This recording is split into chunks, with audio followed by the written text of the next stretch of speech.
Namaskaram to all. On the occasion of Ganesh Chaturthi, I am going to say Ekadantam Gajananam. Ekadantam Gajananam Surpakarnam Lambodaram. Ekadantam Gajananam Surpakarnam Lambodaram.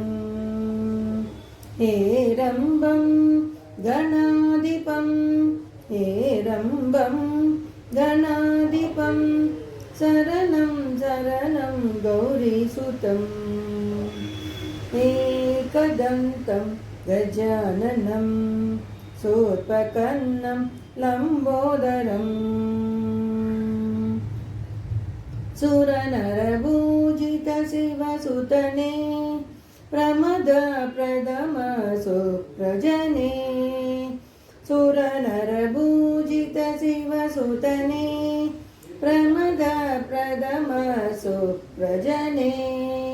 Siddhi Buddhi Dayakane Arasai Mudati Ganeshane. Ekadantam Gajananam Surpakarnam Lambodaram. Gragapati Gyani Gunadhyane Tishte Vrishte Dayakane. Gragapati Gyani Gunadhyane Trishte Vrishte Dayakane. Sarvani Sutta Prashantane Arasai Mudati Gajamukane.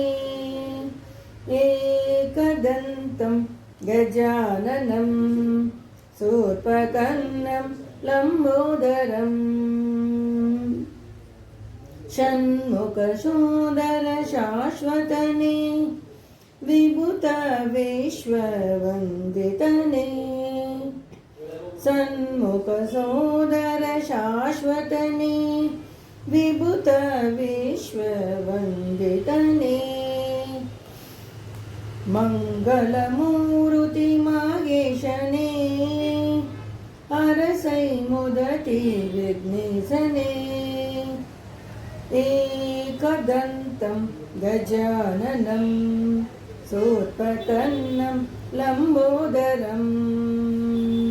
Ekadantam Gajananam Surpakarnam Lambodaram.